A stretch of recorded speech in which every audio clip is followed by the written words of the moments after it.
A Day in My Life as a Makeup Artist, Episode 29. Hi, it's me, your glam diva, Agnes Calzado. And for today's video, meron kaming makeup gig ngayon dito sa Sky Tower Solaire. So binuka ko ngayon ang aking diva para sa 7th birthday ng kanyang baby girl na si Olivia. 5:15 nakarating na kami kaagad sa Solaire. Full setup yung makeup station namin ngayon kaya yan ang dami naming dala. So kasama ko ulit yun si Ate Rose at si Echo. Pero wala pa si Echo kaya antayin na lang muna namin siya sa lobby. Maghapon yung makeup gig namin ngayon kasi tulos yung request ng aking diva para sa kanyang baby girl.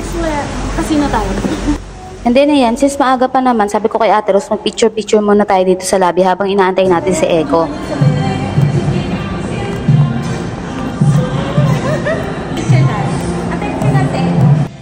At ayan nga, after 3 minutes, dumating na hairstylist ko na si Echo. Ayan, lumarampa pa siya, kala mo talaga. Pagdala nga yung gamit, ito ko na nilagay. At ayan nga, hinahanap namin yung Sky Tower kasi nga doon kami naibaba sa aming casino ng Solaire. Actually, pang third dive ko na to sa Solaire. Yung una, doon kami sa theater. Tapos pangalawa, doon kami sa pinakang B Tower. Tapos ngayon, dito sa Sky Tower. So ayan nga, kaya medyo naliligaw kami kasi nga first time namin sa Sky Tower. Tapos napapunta pa kami dito sa VIP room.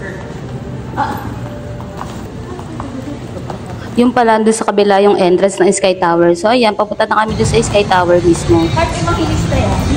Damit lang. Ilang days na tayo binagkita? Bakit gano'n? Hindi sabi. Lagi lang tayo binagkita. Ayun po, nakakapit ang chat mo. Dalawa lang sila, di ba? Oo nga. Medyo malayo-layo din pala yung nalakad namin. Ang layo din pala niya doon sa main entrance. Kasi nung nakaraan, doon kami sa Bay Tower, medyo malapit yung entrance doon sa casino. Buti na lang maaga kami dumating. Ayan, medyo nakapamasyal pa kami, nakapagpa-picture. Tapos habang naglalakad kami, tinext ko na yung diva ko na si Miss Rachel. After 5 minutes, dumating na rin siya para sunduin kami. Mga 5:15? 5:15 ba tayo? Kaya is parang 11:30 yung sa ballet. Opo, 11:30 na.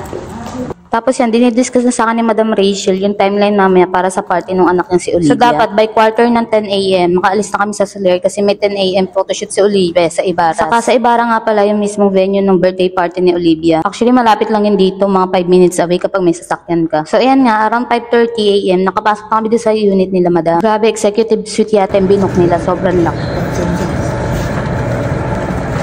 Tapos yung binigyan kami ng espresso shot ni Madam Rachel. Grabe, gising na gising kami nung araw na yan. May cookies pang kasama yan pero hindi na namin napakita kasi nilanta ka na kagad ni Echo. 5:45 nag-start na kami mag-set up.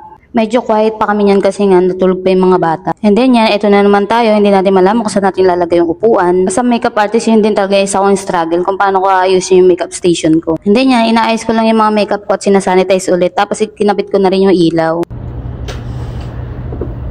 Madilim pa yan kaya ang ganda lang pagkakashot ni Ate Rose ng ka-open yung lampshade.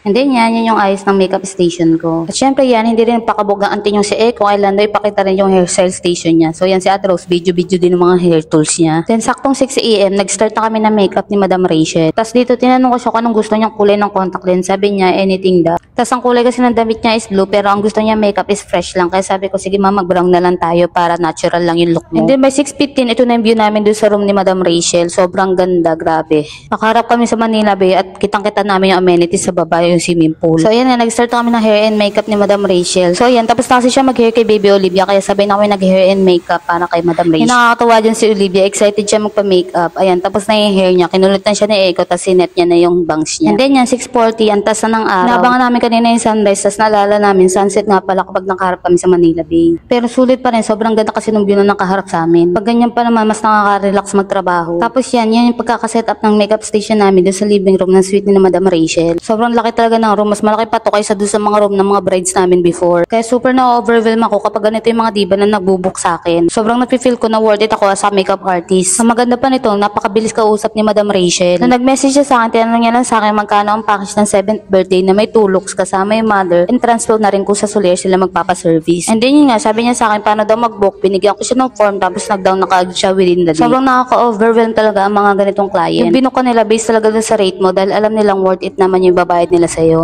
So pretty. Excited, baby Olivia? Excited daw siya sa kanyang 7th birthday. What makeup do you want? What makeup do you want? You want like beanie? Beanie? Beanie. And then ayan, 7:35 nag-start na ako na makeup ni Olivia. Sobrang excited na kasi talaga siya magpa-makeup. Grabe, sobrang bibo nitong batang to. Para siyang hindi 7 years old kapag kausap mo. Siya mismo nagsasabi ko anong kulay ng eyeshadow, ng blush, o ng gusto niyang ilagay sa kanya. Pero syempre dahil 7 years old lang siya, dapat appropriate makeup look pa rin yung gawin ko sa kanya. So ayan, super light and fresh lang talaga yung ginawa ko sa kanya na na-enhance lang talaga yung beauty niya. Tapos yan, nilagyan ko siya ng minimal rhinestone sa face para ma-enhance lalo yung makeup look niya. At ma-achieve namin yung beanie look niya. Sobrang excited siya dyan. Tapos siya yung namimili kung ano yung lalagay na rhinestone sa face niya. And then yan, 8:50 nag-retouch lang din ako ng mga curl ni Olivia kasi umalis niya si Eko. May isa pa kasi siyang gig. And then ito na yung hair and makeup ni Olivia. Nice! Ang galing naman niya. Emote. Yan, tingin ka kay ate. Yan, tingin ka, hindi, dito kay ate. Kay ate. Sa akin ka. Yan. Tapos tingin dito ha, pag sinabi ko tingin. Tingin kay ate. Dito sa akin. Nice!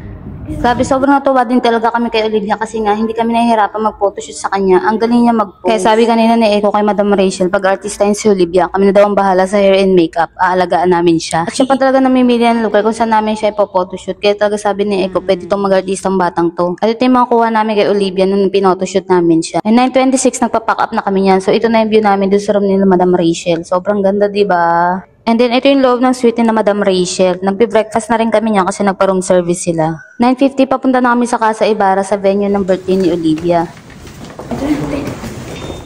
Kami na lang ni Ate Rose yan kasi nga si Eko may isa pang gig. So pag ganyan, ako na rin nagsisecond hairstyle ng Divas. Kaya sobrang convenient din talaga kapag ang makeup artist marunong din mag-hairstyle. Kasi nga may mga instances kami na ganyan na Eko na kailangan niya maunang umalis kasi may nagbook pa sa kanya for the second gig. Kapag mga ganyan situation, pinapayagan ko na si Eko lalo na kung mas marami yung client niya sa second gig niya. Kasi sayang din naman yun. Eh medyo mahaba din yung oras namin for the second look ni Olivia. So pag ganyan, pwede naman ako yung mag-hair na kay Olivia. Kaya pag ganyan, pinapaset ko na kay Eko yung first hairstyle para sa second hairstyle, hindi ako mahirapan. Kahit sa ibang makeup gig namin, ganyan ang ginagawa namin ni Eko kapag alam kong merong second client siya. Hindi ako VIP sir dahil hindi tayo nakasal ko kanina. 10:06 nung nakarating na kami sa Casa Ibarra. 11:30 pa yung party ni Olivia pero kasi nga may photoshoot pa siya mismo dun sa venue. Kaya yan, maaga kami nakarating doon. Grabe, sobrang ganda lang ng design ng venue. At medyo nanghina kami doon sa hagdan. Kailangan namin i-akit lahat ng gamit namin ni Ate Rose. Kasi yung makeup room sa venue nasa taas. Hindi ko nga alam ba't walang elevator. Tapos yan nga, inayos ko lang ulit yung hair ni Olivia para doon sa photoshoot niya. Pag binubok talaga ako as makeup artist kapag 7th birthday para ako nagiging stage mother doon sa celebrant. Actually, kahit sa mga bridal makeup ko, sobrang hands-on ako sa mga divas ko. Parang ako na rin yung nagiging bridal manager sa mga bridal makeup gig ko. Even sa debut makeup gig ko, ganun din ako ka-hands-on. And then dito habang pinopotoshoot si Olivia, yan, nagpa-practice yung mga classmate niya sa ballet. Sobrang cute. Kasi mamaya may ballet performance si na Olivia. So ito na yung ballet performance niya. Siya nasa gitna yung naka-pink. Sobrang nakakamiss. Bata pa lang siya, may passion na siya as a ballet dancer.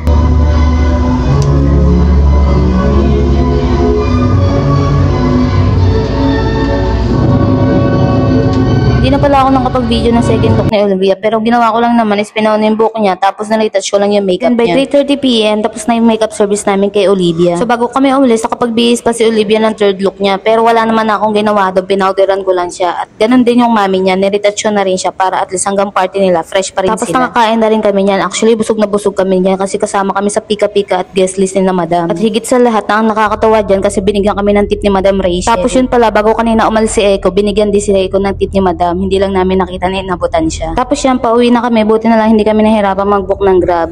Thank you, Diva, sa pagsama sa amin. See you again next time. Bye!